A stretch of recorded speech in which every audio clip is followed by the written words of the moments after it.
Tuhan satu. Dan kepercayaan kepada Tuhan yang satu inilah, tauhid inilah yang menjadi api yang berkobar-kobar menyala-nyala di dalam Quran itu. Dan jikalau api ini telah berkobar-kobar dan menyala-nyala pula di dalam dadanya seseorang manusia, manusia yang demikian itu menjadi manusia yang sebagai dikatakan oleh saudara Hamka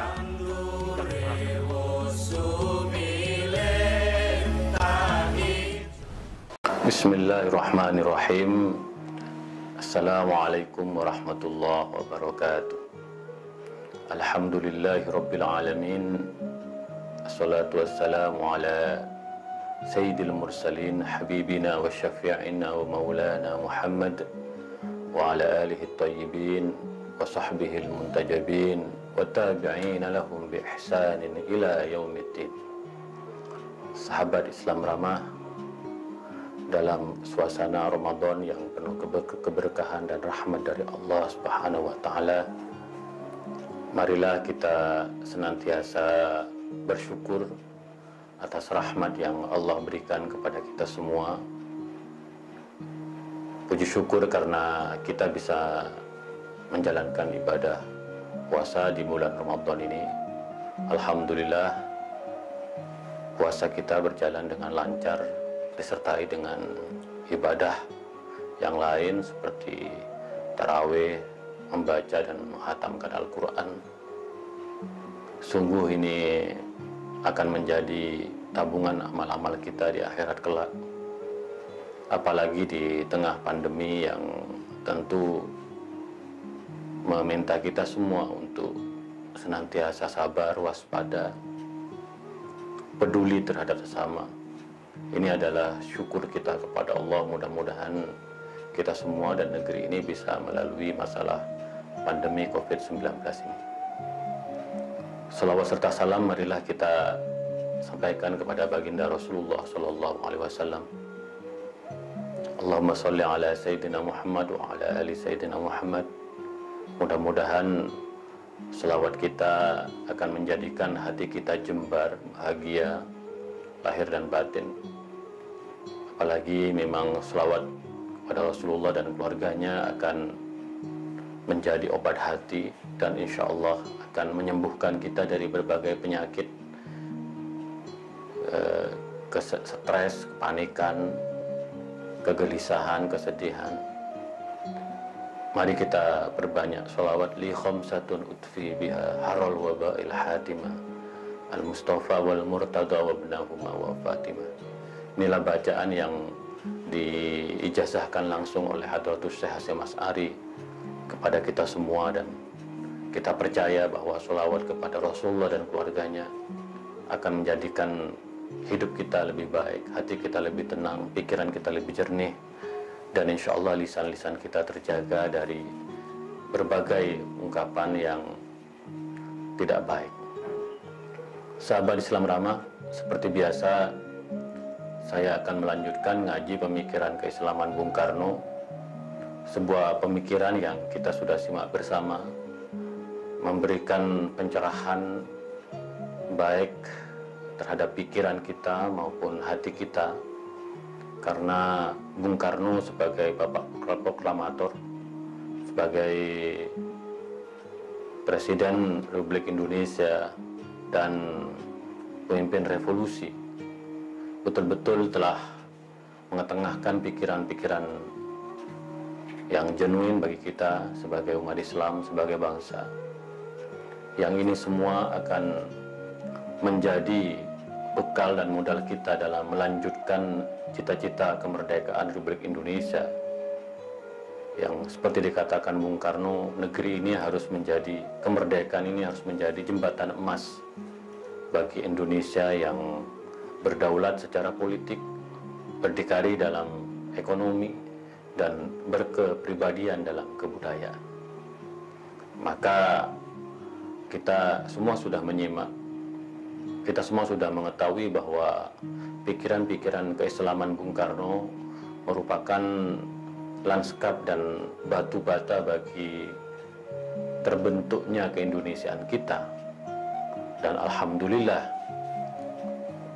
ini menjadi berkah bagi kita semua bahwa kita umat Islam di negeri ini sebagai kelompok mayoritas harus berperan dalam rangka membangun Indonesia, menjadikan Indonesia lebih baik, menjaga kerukunan, keharmonisan, dan kita harus memberikan contoh keteladanan kepada umat agama-agama yang lain sembari bersama-sama, bekerja sama, berkolaborasi, bergotong royong agar negeri ini mencapai cita-citanya dan mampu mewujudkan kemakmuran dan keadilan bagi seluruh rakyat Indonesia. Nah, sahabat Islam Ramah, pada kesempatan kali ini saya akan mengetengahkan sebuah tema yang menarik, yaitu Indonesia, amanat Tuhan kepada kita. Pidato Bung Karno ini disampaikan dalam sebuah forum di Istana Negara ketika Bung Karno mendapatkan gelar Pengayom Agung Muhammadiyah, yaitu pada tanggal 25 September 1965.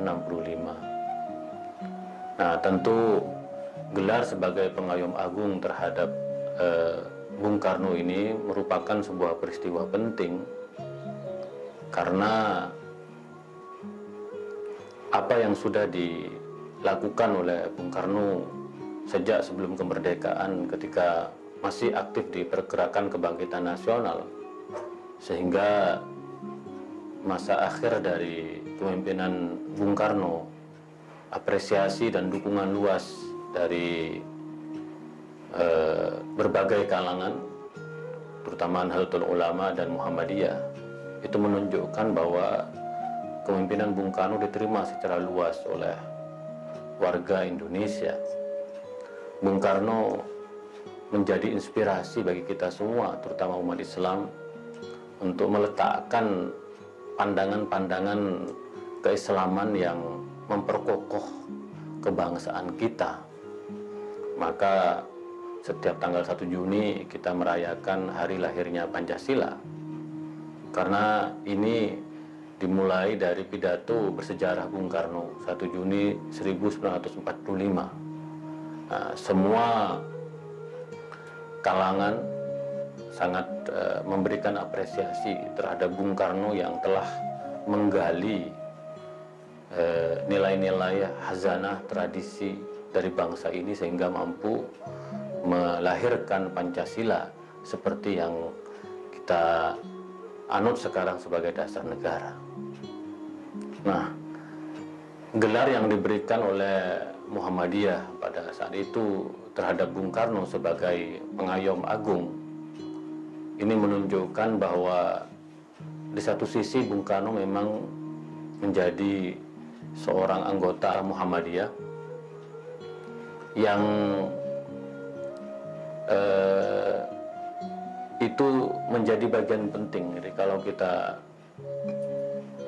membaca pikiran Bung Karno tentang api Islam, ini menunjukkan bahwa betapa kedekatan Bung Karno dengan Muhammadiyah sangat luar biasa. Sejak usia 15 tahun sudah mendengarkan tabligh dan ceramah dari Kiai Haji Ahmad Dahlan. Bung Karno sangat terkagum-kagum dengan visi kemodernan, visi rasionalitas dari Muhammadiyah, sehingga Bung Karno pada tahun 1938 secara resmi menjadi anggota Muhammadiyah. Nah, disitulah Bung Karno merasa sangat terhormat karena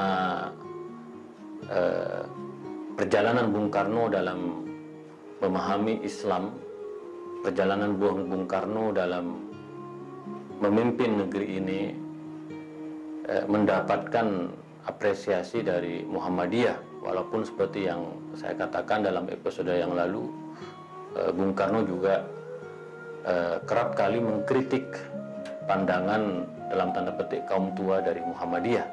Dan kritik-kritik Bung Karno itu tentu adalah kritik yang konstruktif, karena betul-betul sebuah gagasan yang membangkitkan kesadaran pentingnya kemerdekaan dan visi kebangsaan. Nah, walaupun Bung Karno mengkritik pandangan-pandangan sebagian kaum tua dari Muhammadiyah tentang tabir, tentang bagaimana konsep bernegara, tentang bagaimana mencintai negara, tapi pada akhirnya warga Muhammadiyah menilai bahwa Bung Karno adalah seorang kader yang sangat baik dengan prestasi yang sangat membanggakan, menjadi bagian penting dalam proklamasi kemerdekaan. Nah, sahabat Islam Rama, Bung Karno dalam momen itu menjelaskan bahwa wajah dunia Islam sudah mengalami perkembangan, perubahan dan pertumbuhan yang luar biasa. Hal itu dibuktikan oleh begitu banyak tulisan-tulisan yang berbahasa Inggris, terutama Lathrop Stoddard, yang Bung Karno selalu mengutip literatur ini, The New World of Islam, yaitu wajah baru dunia Islam. Bung Karno mengatakan bahwa ada satu perkembangan yang menarik, ada pasang surut naik turun dari dunia Islam yang itu menunjukkan satu kebangkitan dunia Islam, terutama kebangkitan untuk melawan penjajahan, kebangkitan untuk menolak konservatisme. Dan disitulah kemudian Bung Karno menceritakan kisah pertemuannya dengan sosok penting bagi kemerdekaan Maroko, yaitu Abdul Karim Maghribi. Bung Karno bertemu dengan Abdul Karim Maghribi ini pada sekitar tahun 55 dan 56 di Kairo. Nah, kita tahu bahwa Bung Karno begitu dekat dengan Jamal Abdel Nasir sehingga dan mendapatkan sambutan yang luar biasa dari pemimpin besar di Mesir. Nah, ketika nama Bung Karno begitu harum di Timur Tengah. Kita tahu bahwa misalnya kalau kita berkunjung ke negara-negara di Timur Tengah, ketika kita menyebut Indonesia, maka yang keluar dari lisan orang-orang Timur Tengah pasti Soekarno. Kalau tidak percaya silakan ke Mesir, ke Lebanon, ke Maroko, ke Tunisia. Maka ketika disebut pertama kali nama Indonesia, Anda dari mana, Kak? Saya dari Indonesia. Ahmad Soekarno. Jadi memang nama Soekarno begitu harum karena di media-media di Timur Tengah Bung Karno digambarkan sebagai sosok yang berani menentang imperialisme penjajahan. Bung Karno sebagai pahlawan Islam dan kemerdekaan.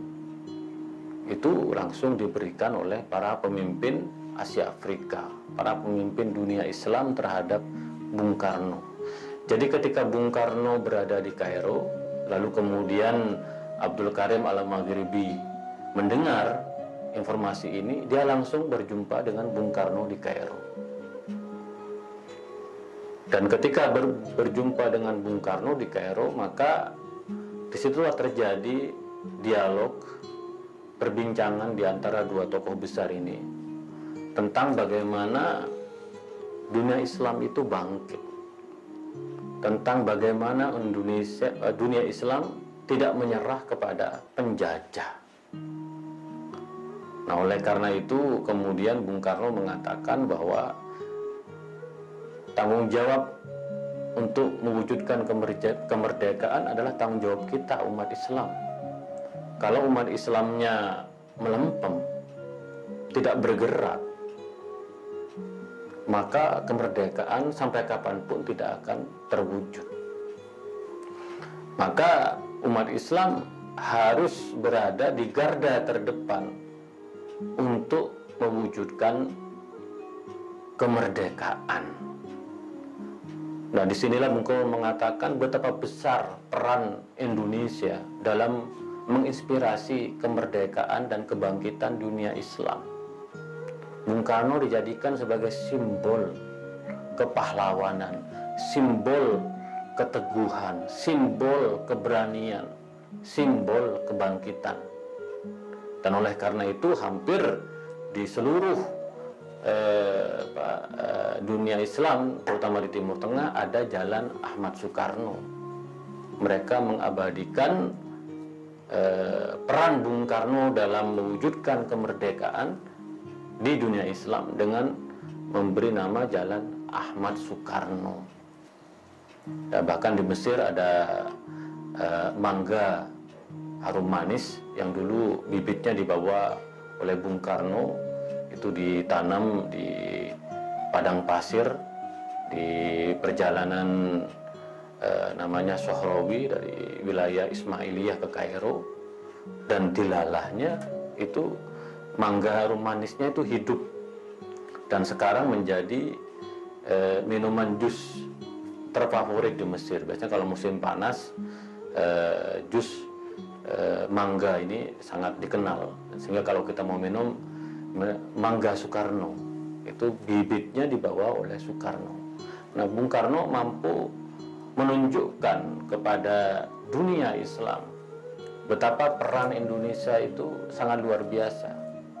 Karena itu Bung Karno mengatakan perjuangan kita saat ini jauh lebih mudah dibandingkan dengan perjuangan di masa lampau. Karena nama Indonesia sudah begitu harum di dunia Islam. Mereka melihat betapa peran Indonesia dalam melawan penjajahan dan mendorong, menginspirasi bagi kemerdekaan betul-betul diakui. Maka ada satu buku pidato Bung Karno di PBB yang diterjemahkan ke dalam bahasa Arab. Nah, ini memang sedang berproses, insya Allah buku-buku Bung Karno yang lain akan diterjemahkan ke dalam bahasa Arab ini. Nah, oleh karena itu Bung Karno mengkritik buku The New World of Islam ini, karena buku ini menggambarkan bagaimana peran-peran dunia Islam yang lain seperti Syria, Maroko berhasil mewujudkan kemerdekaan, tetapi memotret dengan sedikit tentang peran Indonesia. Padahal peran Indonesia itu sangat luar biasa dalam menginspirasi dunia Islam. Maka Bung Karno meminta kepada Stoddard ya untuk merevisi dan memperbaharui bukunya, betapa peran Indonesia sangat penting dalam menginspirasi dunia Islam untuk mewujudkan kemerdekaan, untuk melawan penjajahan. Nah, disinilah Indonesia pada akhirnya dikenal oleh dunia. Nah, dalam kesempatan itu Bung Karno juga menjelaskan kenapa Indonesia dikenal dan menginspirasi dunia Islam. Tidak lain karena pikiran-pikiran Kiai Haji Ahmad Dahlan tentang pemurnian akal, tentang pemurnian akal, tentang purifikasi akal, tentang bagaimana menyegarkan kembali nalar Islam.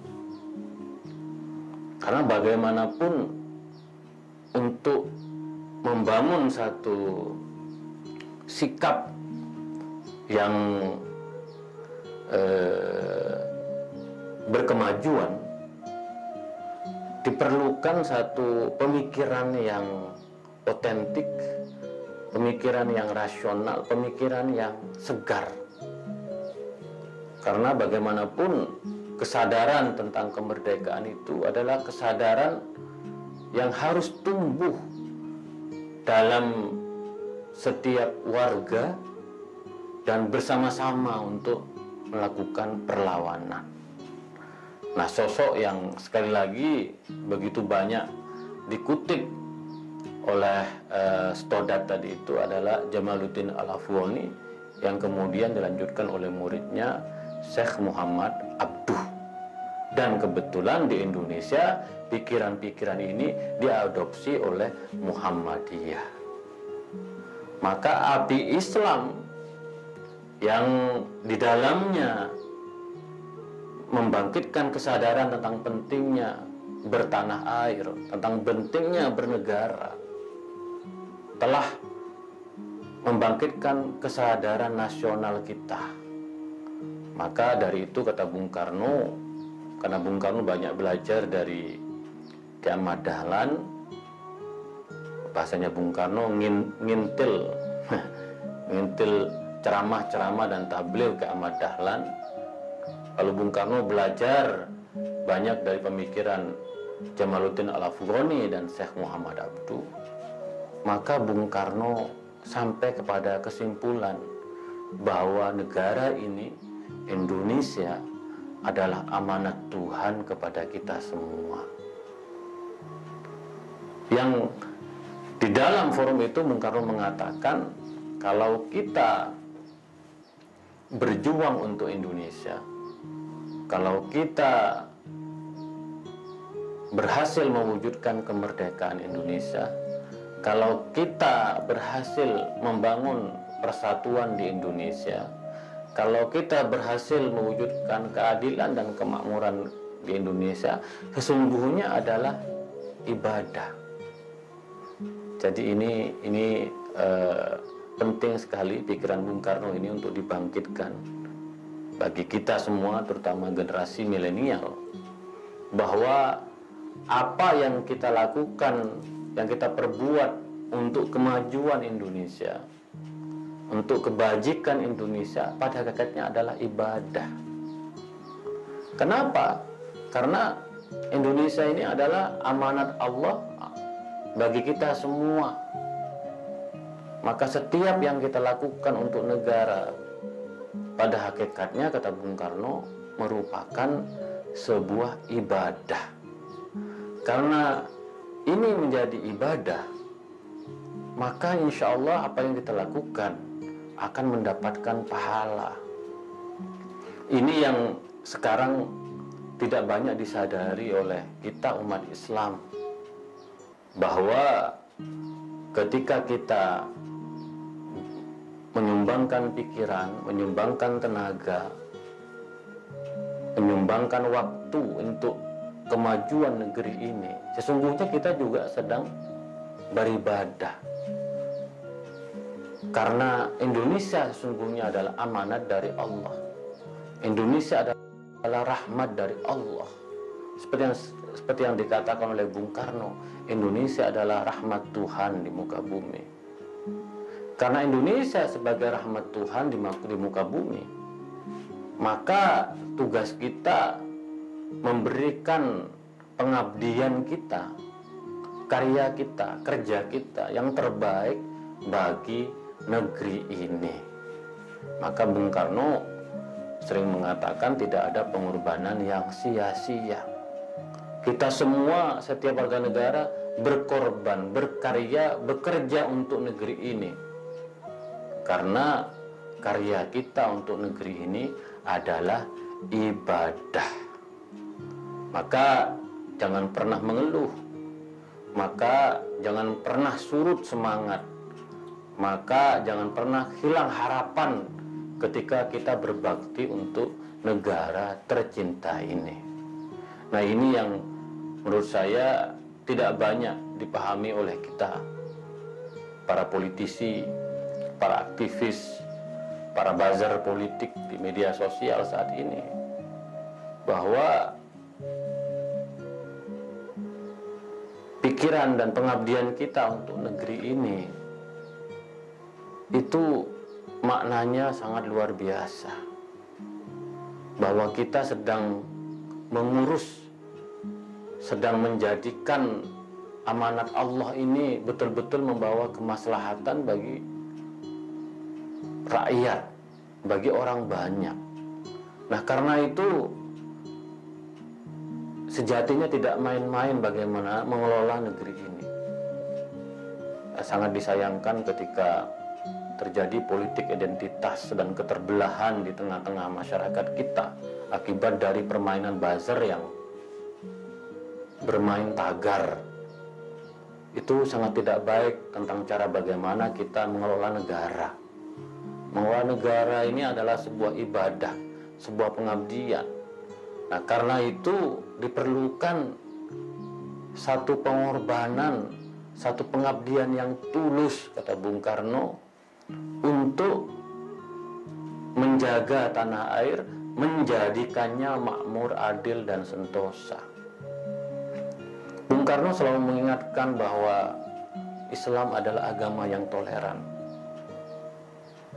bahwa toleransi itu juga amanat Allah bagi negeri ini.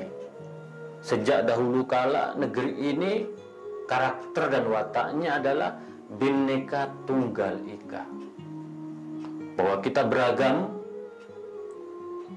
baik dalam internal umat Islam, kita juga beragam dari segi agama-agama dan keyakinan.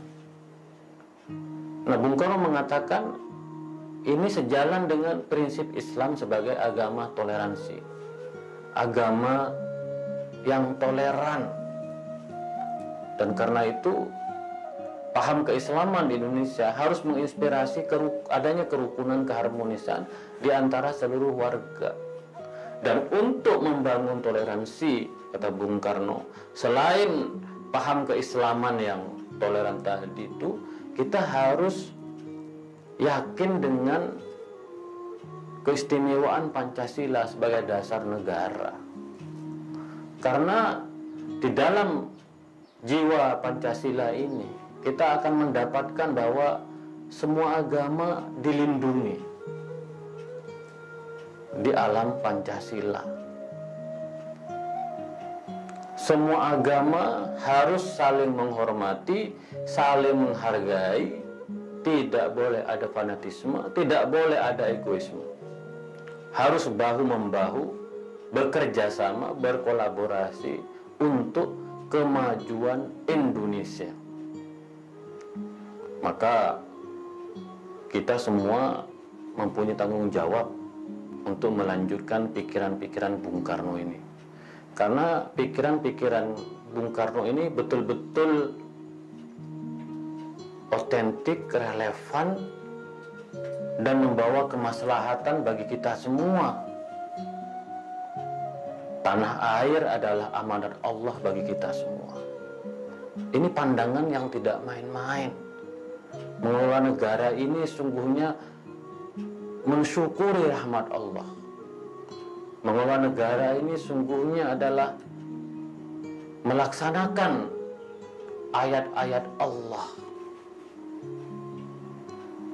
kepada kita semua, bahwa kita sudah diberikan negara yang indah, negara yang mempunyai sumber daya alam, negara yang mempunyai begitu banyak kebudayaan, negara yang mempunyai begitu banyak agama-agama dan keyakinan. Oleh karena itu, karena mencintai tanah air adalah ibadah, karena mengabdi pada negara adalah ibadah, mari sahabat Islam Ramah, kita memberikan pengabdian kita yang terbaik kepada negara ini. Lebih-lebih umat Islam yang betul-betul ditempa untuk terus berbuat baik. Khairun nasi anfa'uhum linnas. Sebaik-baik manusia adalah mereka yang membawa kemaslahatan bagi orang lain. Maka cara berpikir kita di dalam bernegara ini tidak boleh selfish, tidak boleh mengedepankan kepentingan pribadi di atas kepentingan umum. Sebagaimana ada dalam pembukaan Undang-Undang 45, di dalam Pancasila, bahwa negeri ini negeri yang bertuhan, negeri yang menjunjung tinggi kemanusiaan, negeri yang mendorong pada persatuan, negeri yang dibangun di atas nilai kerakyatan dengan musyawarah mufakat, negeri yang mempunyai cita-cita untuk mewujudkan keadilan sosial. Sahabat Islam ramah, kesadaran Indonesia sebagai amanat Allah kepada kita semua akan menjadikan kita lebih optimis, lebih mempunyai harapan bahwa Allah akan selalu menurunkan rahmatnya kepada kita semua. Itulah kira-kira ngaji pemikiran keislaman Bung Karno pada kesempatan kali ini. Insya Allah kita akan lanjutkan pada esok hari. Kurang lebihnya mohon maaf. Wa ma taufiqi illa billah, alaihi tawakkaltu wa ilaihi unib. Wallahu muwaffiq ila aqwamit thoriq. Assalamualaikum warahmatullahi wabarakatuh.